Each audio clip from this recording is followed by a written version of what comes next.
Il bel tempo e alcuni eventi importanti come le frecce tricolori a Jesolo e il concerto del cantante Ultimo Allignano Sabbiadoro e il susseguirsi delle prime partenze per le vacanze comporteranno nel fine settimana un incremento dei transiti, in particolare sull'autostrada A4 Venezia-Trieste, dove si trovano i principali svincoli in direzione mare delle località balneari del Friuli Venezia Giulia e del Veneto. Già a partire da questo weekend Autostrade Alto Adriatico rafforzerà l'organico su strada con l'ausilio anche dei piazzalisti. L'esigenza di anticipare i tempi è dettata dagli indicatori del traffico raccolti in questa prima parte di stagione estiva, che hanno fatto segnare sabato 14 giugno un più 14,75% di transiti rispetto al sabato dello scorso anno omologo, sabato 21 un più 2,73% e domenica scorsa un 17,71% in più con 190.000 transiti. In base agli indicatori relativi a questo weekend 14-15 giugno si stima che sabato 28, bollino rosso, potrebbero transitare più di 194.000 mezzi sulla rete di Autostrade Alto Adriatico,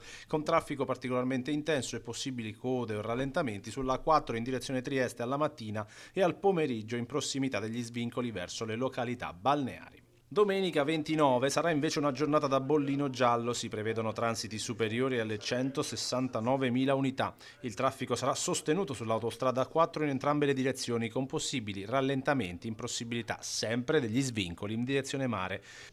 Ovviamente per gli automobilisti saranno disponibili tutti gli aggiornamenti in tempo reale sul numero verde gratuito, sui siti Infoviaggiando Autostrade Alto Adriatico, oltre che sulle app e sui canali social.